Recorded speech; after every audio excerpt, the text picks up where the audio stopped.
Senpai Cinéma.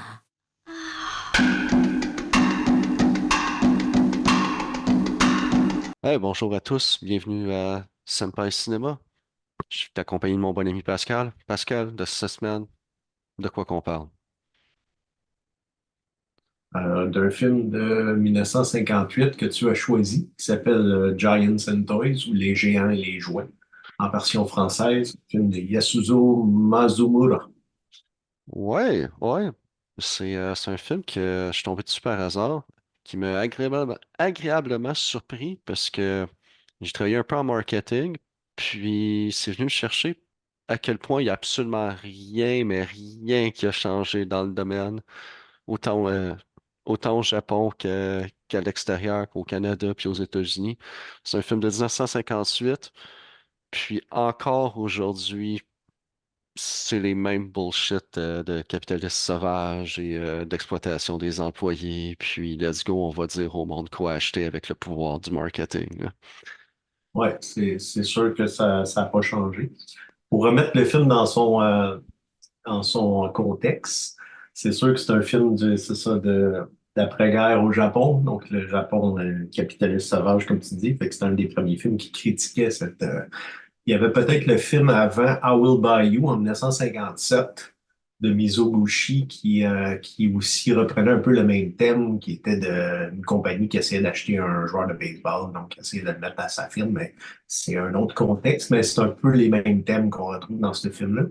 Puis c'est un film de Mazumura. Mazumura, c'était son quatrième film en 1958. Il avait commencé en 57, donc déjà, c'est un cinéaste très prolifique qui s'inscrit dans un des plus grands cinéastes de la nouvelle vague japonaise. Nouvelle OK. vague japonaise avec Nagisa Oshima, Go Nakahira. Puis contrairement, mettons, à la nouvelle vague française, c'est à peu près les mêmes années, là, fin des années 50, quelque chose. Eux autres, c'est pas des critiques de cinéma ou des trucs comme ça qui ont décidé de vouloir un peu changer le cinéma, leur cinéma. Eux autres, c'est plus des cinéastes qui ont décidé de prendre conscience un peu plus un point de vue analytique, un peu des thèmes qu'on retrouvait dans les films japonais, puis d'essayer de peut-être les pousser un peu plus osé, même si il remettait pas nécessairement en jeu la qualité des films, contrairement à la nouvelle vague française, mais plus essayer de pousser un peu plus comme un niveau critique un peu de la société, puis parler des tabous, ces trucs comme ça, alors que les autres faisaient un peu comme la promotion de la famille, ces trucs-là. Donc, Ah ouais, puis le Spokane, puis non, le film, Mizoguchi, Ozu, c'est des grands cinéastes, ils remettaient pas en question, alors que la nouvelle vague remettait en question les vieux cinéastes qui étaient là, puis qui faisaient toujours le même genre de film pour les studios, puis que c'était du cinéma ringard pour eux. Giant Sentai, on va revenir au film après, mais ouais. Mazura, durant sa période de la nouvelle vague, il a tourné en moyenne 4 films par année, de Wow. 57 à 70. Il y a une année, je pense qu'il en a tourné deux ou trois, mais sinon, c'est un des cinéastes les plus prolifiques. Puis, il a touché quand même à pas mal de genres, mais lui, contrairement à Nagisa Oshima, il restait quand même. Il innovait beaucoup par la forme, mais pas il allait pas toujours non plus contre ce que les studios voulaient qu'il fasse. Tu sais. Il espiait quand même. C'est pas comme un Suzuki non plus que lui aussi, il se crissait des studios, puis finalement on l'a mis dehors. On en a parlé dans Brandon to Kill.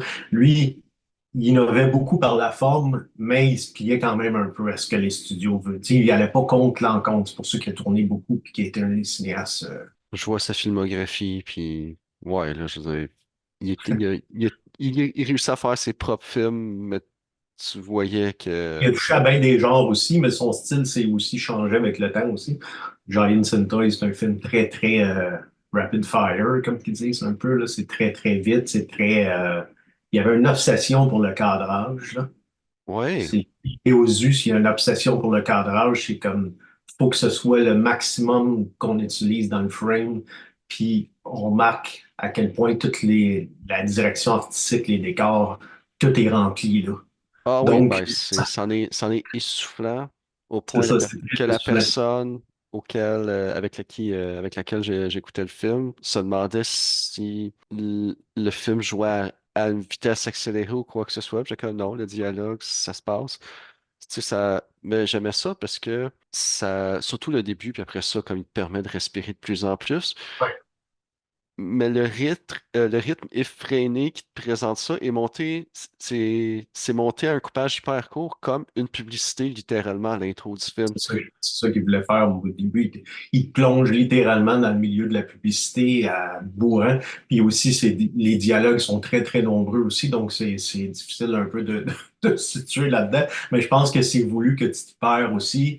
Oh, Puis ouais. aussi, si tu regardes les découpages aussi, il y a comme un vieux personnage, je me souviens plus du nom, mais lui, à chaque fois qu'il parle, c'est comme il est bloqué soit par une poutre ou quoi, comme quoi que son propos n'est plus d'actualité aux jeunes qui veulent prendre un peu de Ouais, l'ampleur. Puis, donc, c'est ça, c'est comme la composition aussi, c'est pas genre on bourre ça, puis après ça, il n'y a rien de genre c'est n'importe quoi, là.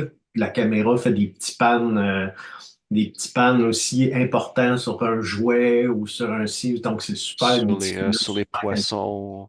Ouais. Non, c'est. Puis ouais, le directeur marketing qui est en. Ça commence avec quelqu'un qui. Le bad guy, on va dire, du film, si on peut appeler ça de même, mais c'est tous des personnages dans un monde infect, Ouais, qui s'est marié avec la fille du proprio d'une compagnie de caramel, fait qu'il se ramasse à être assistant directeur marketing. Puis le directeur marketing est là, puis la job le rend carrément malade, puis comme tu dis, ses propos sont plus d'actualité. T'as quelqu'un qui fait comme on booste la production, on va de l'avant, puis l'autre il propose des affaires du passé, un peu comme si en 2023 on applaudirait la façon de faire des Crackle Jack ou de Polaroid, là. Ben, la nouvelle vague japonaise aussi, ce qu'ils voulaient surtout promouvoir, c'est l'importance de la jeunesse dans la société japonaise. Là, oui, on construit vite, oui, on va vite, mais c'est la jeunesse qui est là, puis la jeunesse, c'est important. Je pense que c'est ça surtout qui, pour compléter à ce que je disais tantôt, là, que les valeurs traditionnelles et tout, donc les autres, ils voulaient montrer que les jeunes sont là, même si souvent ils vont être absorbés, comme là, ce film-là, c'est vraiment le genre, l'individu qui essaie de faire sa place dans un capitalisme sauvage de consommation de masse, puis que finalement, il va y perdre à peu près tout son âme et tout. Sa dignité aussi. Donc, C'est fini il a enfin sa promotion qu'il voulait. Mais il se ramasse à être aussi, ça le rend aussi physiquement malade que la personne qui a réussi à remplacer. ouais, c'est ça. C'est qu'il a perdu, c'est ça, il perd son âme un peu. Il perd comme, finalement, il réussit à vendre son âme. En fait, le film de Mazumura est inspiré aussi d'un film qui avait été fait l'année précédente, un film américain, A Face in the Crowd, de OK? Elia Kazan, qui raconte un peu dans un contexte différent, même s'il touche à la publicité aussi, mais c'est un peu une ascension d'un musicien, puis que lui aussi, il se retrouve à tout perdre parce qu'il fait faire, en tout cas, il a des choses externes qui vont finalement influencer sa vie, puis tout, puis il va y perdre à peu près tout. Mais ça m'a fait penser à ce film-là. Ça fait longtemps que je ne l'ai pas vu, mais ça m'a fait penser à ce film. Les deux trucs le plus proches que je connais, que j'ai vu, à quoi ça m'a fait penser, c'est bien sûr la télésérie Mad Men, qui est Ouais. récente, mais qui est un throwback au sexisme et à l'exploitation des années 50. Une excellente série. Puis, un petit film que j'aime bien, Thank You for Smoking, où c'est que Ah oui, c'est c'est un vrai. faiseur Ouais. d'images qui essaye de plugger la cigarette dans le cinéma, ou puis Ah qui oui. il dit que la cigarette ne cause pas le cancer, etc., etc., là. Une C'est, séquence très drôle dans ce film-là qui m'a marqué, c'est quand il avait le projet de tout changer les cigarettes par genre des suçons ou des choses. Donc, tu vois, plein de marge archive, puis genre, ça fit juste beau, là, un gros non, non, suçon. ça fait juste. Alors, parce que, tu sais, on peut pas effacer que dans le temps, oui, on fumait beaucoup, donc on n'a pas le choix, là. Ah ouais. Mais c'était quand même un petit clin d'œil intéressant. Mais oui, ça fait penser un peu à ce film-là. Mais bref, c'est un film, c'est ça, c'est un film très dynamique. C'est ça qui complètement qui allait à l'encontre de ce que le cinéma japonais offrait à l'époque. C'est vraiment un film Aujourd'hui, peut-être vous allez peut-être trouver ça moins dynamique que ça l'était probablement à l'époque, parce que le cinéma a évolué aussi, mais si on se remet dans le contexte, c'est un Ah, film. moi, je trouvais que ça bougeait pas mal, là. Genre, ça commence avec une meute de salariés tout en habits bleus qui, Ben, la mosaïque aussi, c'est très peu important. Je ouais, pense que c'est pas pour rien que le générique commence avec un frame, puis là, finalement, ça se transforme en mosaïque. Après ça, c'est ça, t'as tous les salarymen qui s'en vont dans le même sens au travail. Puis il y a aussi la mosaïque va revenir aussi à un moment donné, qu'elle va se promener sur la rue, puis il y a comme des publicités aussi, puis c'est tout le frame, tu sais, genre quand on colle des affiches sur ouais. des choses, tu as aussi toute cette dynamique-là de mosaïque qui revient aussi. C'est un film, je pense, qui est intéressant, probablement à réécouter et réécouter pour analyser tous ces trucs-là. Moi, c'est aussi, c'est un film que je connaissais. J'ai pas vu beaucoup de films de Mazumura, par exemple. Il fait partie de mes watchlists de cinéastes que je veux plus explorer. J'en ai vu comme deux, trois de lui seulement. Quand il fait 67 films, le gars il est décédé en 86 à l'âge de 62 ans, il fait 67 films, dont à peu près 40 dans ses 12 premières années. Donc ça reste quand même Puis je le répète encore, le cinéma japonais maintenant est enfin disponible. Mais à l'époque, ces films-là, c'était comme très difficile à les trouver. Donc. Puis je Et c'est pense ça, donc c'est Giants Arrow. Arrow les a sortis, mais Giants and Toys, Afraid to Die faisait partie de Fantomas qu'ils avaient sorti en Amérique du Nord dans les années 90, là, les premiers DVD de Fantomas, qui avaient Ok. distribué aussi les films il avait distribué aussi Le Grand Silence de Corbucci, puis les films de Jodorowsky. En tout cas, c'était les premières fois qu'on pouvait le voir dans des qualités respectables en format numérique. À la fin des années 90, puis Afraid to Die et Giants and Toys faisaient partie de ces films-là. Afraid to Die, d'ailleurs, c'est un film qu'il a fait. On a parlé la semaine passée de Yukio Mishima, qui jouait dans le film Itokiri, puis qui s'était Harakiri. Il y avait le rôle principal dans Afraid to Die, qui est un film de gangster de Mazumura de 1961. Ouais, ben ça, l'affiche que j'ai devant moi, c'est carrément sa face sur fond rouge, là. Ouais, ça. Hmm. Non, C'était ça l'affiche aussi japonaise. Des fois, on s'amuse à changer les trucs, mais c'était ça aussi l'affiche japonaise.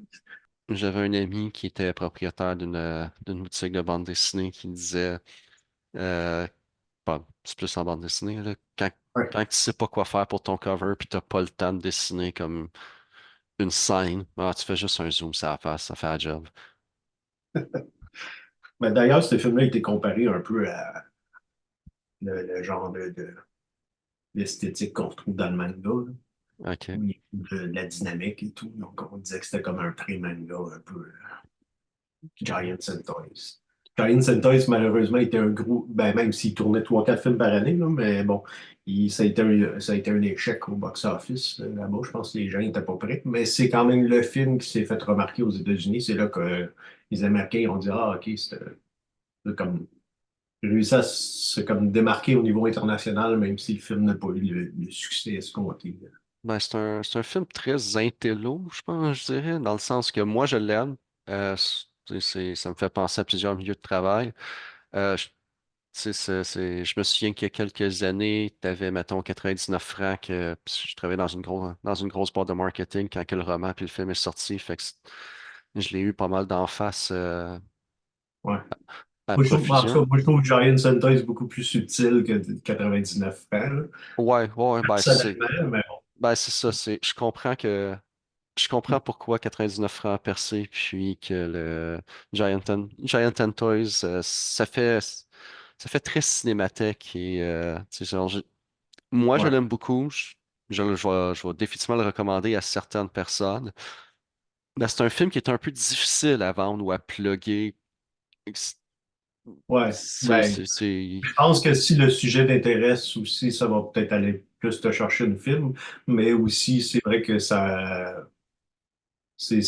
genre, là, c'est ça, c'est un genre. C'est un film qui est peut-être plus intéressant à réanalyser par la suite, à penser, que quand Ouais. tu l'écoutes, peut-être le plaisir de l'écouter parce que ça va vite, puis t'as peut-être moins peut-être les personnages sont veulent peut-être te chercher un peu moins, là, parce que je pense que c'est plus un film à concept là, qui dénonce l'individu face à. Tu sais, au début du film, il y a un personnage qui dit genre maintenant que tu es dans l'industrie, genre, faut que tu comprennes que même en dormant, tu travailles. Tu sais. Fait que Ouais. je pense que ça explique bien un peu le résumé du film, que c'est Ben moi, vraiment. c'est le bout, le bout que je trouvais qui définit bien le film, c'est que t'as la fille qui se ramasse à être la modèle, l'image de marque qui est manipulée ou qui essaye de manipuler par la compagnie de caramel, l'une des trois grandes compagnies de caramel qui œuvrent dans l'histoire du film. Puis au début, elle est là, puis elle est avec sa famille, elle travaille pour une petite compagnie de taxi qui va pas super bien. Puis elle est super, il y a une candeur, il y a une joie de vivre qui est avec elle, puis avec les enfants qui courent partout. Oui, ils en arrachent, mais il y a une certaine candeur puis une joie de vivre. Plus tard dans le film, tu les vois, puis ils sont tous, les jeunes enfants sont tous habillés en sous gris occidental, genre, puis ils font Ouais. comme, oh non, mais on peut plus, on est obligé de déménager. Ces lieux de vie ne sont pas à la hauteur de la famille de la diva qui est notre sœur. C'est parodique, c'est. Puis tu sais, il fait pas un gros pan shot pour te montrer, puis que tu comprennes, c'est comme, ok, tu l'as-tu vu? Non, ok, il déménage, on passe à l'autre chose. C'est. Ah oui, c'est ça. Oui, il y a des affaires subtiles. C'est très subtil, en fait, dans sa mise en scène. Comme je te dis, c'est très méticuleux, mais c'est très subtil. Il insistera pas sur telle affaire. Si tu l'as caché, tant mieux, sinon on passe à autre chose. Ouais, ouais, ben la dynamique avec le personnage principal, parce que dans le fond, pas l'histoire, mais ce qui se passe en background, c'est que c'est une guerre de marché avec trois géants vendeurs de caramel, de bonbons. Puis les trois essayent d'avoir la meilleure approche marketing pour aller chercher les parts du marché du prochain.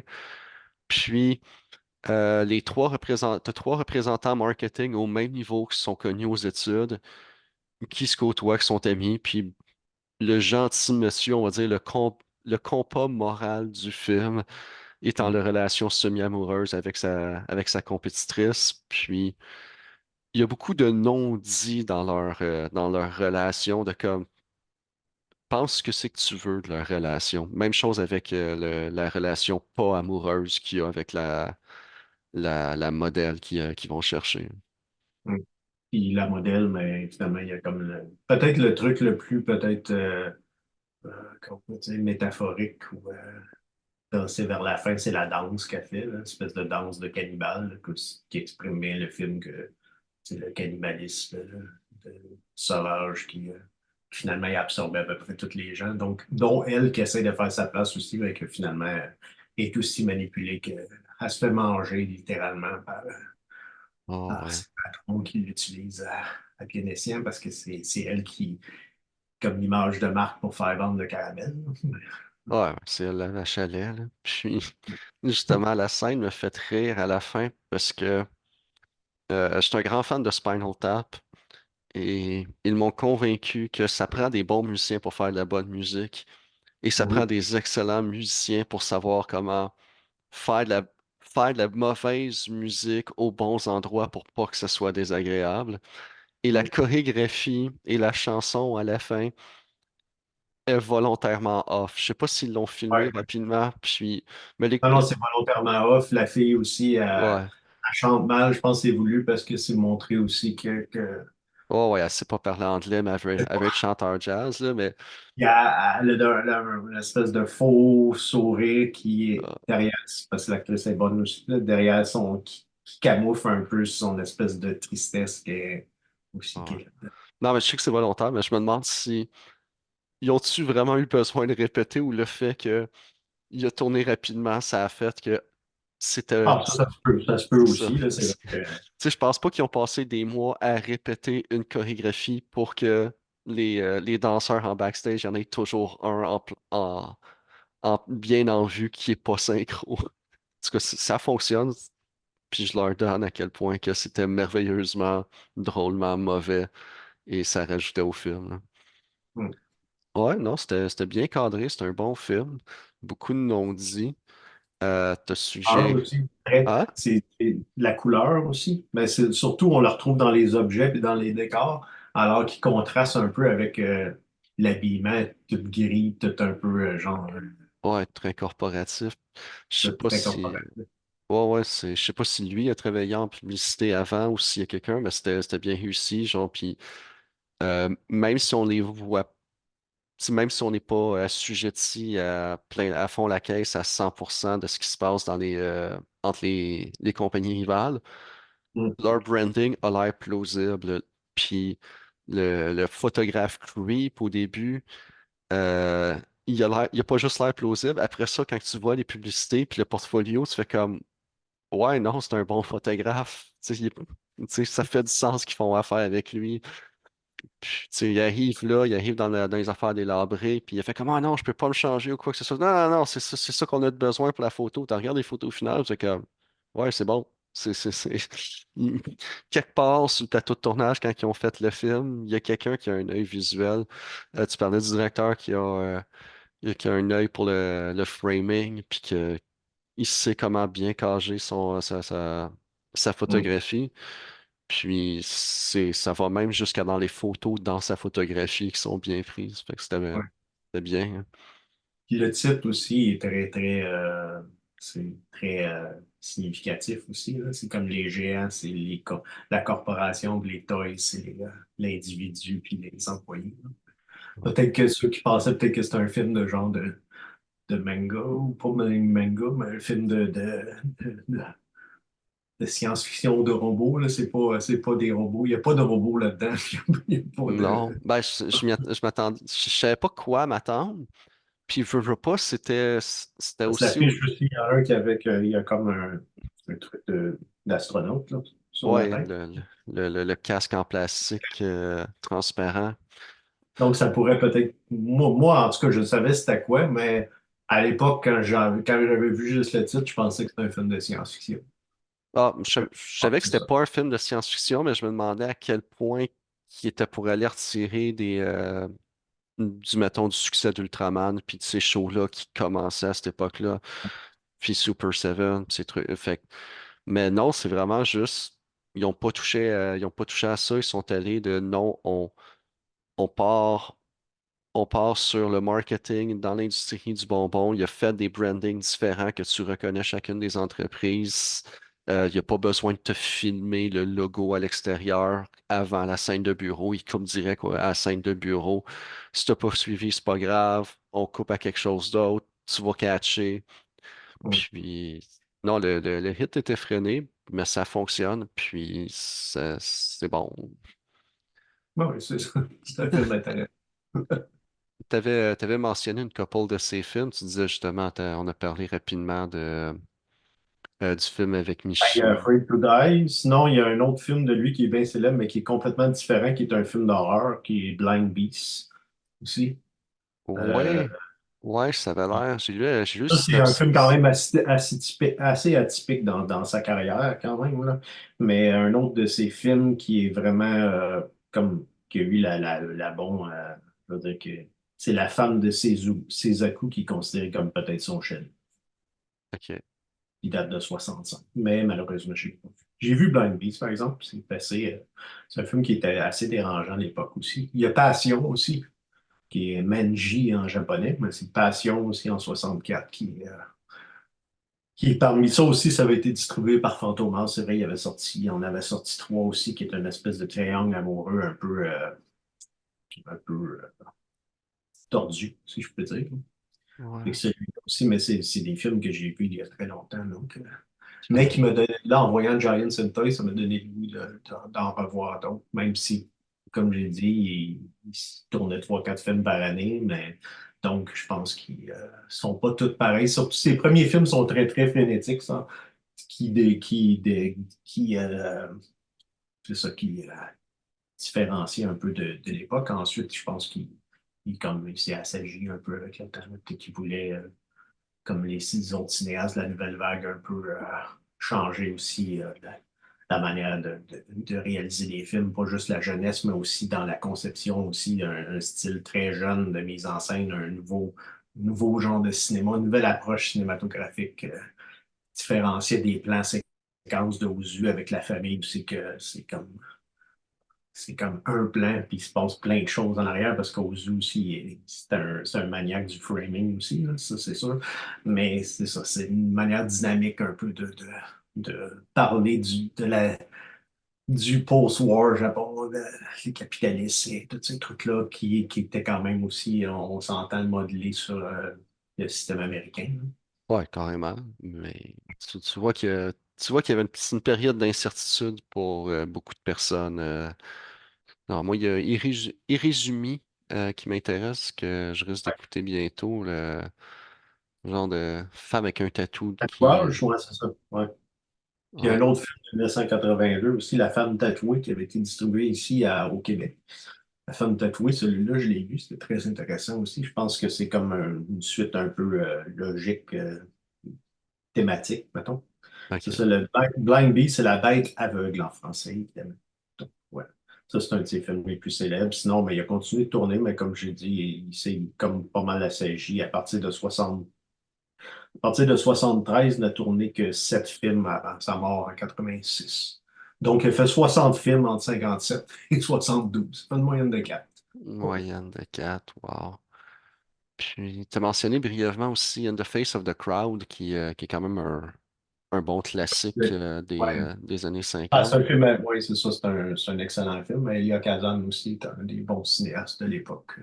C'est un film à voir, je crois. Mais en tout cas, moi, je vais le revoir, surtout que là, je viens de voir Giants and Toys, puis ça me fait rappeler ce film-là. Donc, Bon, je l'entends souvent parler quand on parle de cinéma, puis il, euh, il est souvent mentionné quand je parle de network, mettons. Genre, ouais. cet esprit contestataire-là on m'en parle de consommation, de manipulation du public agressive.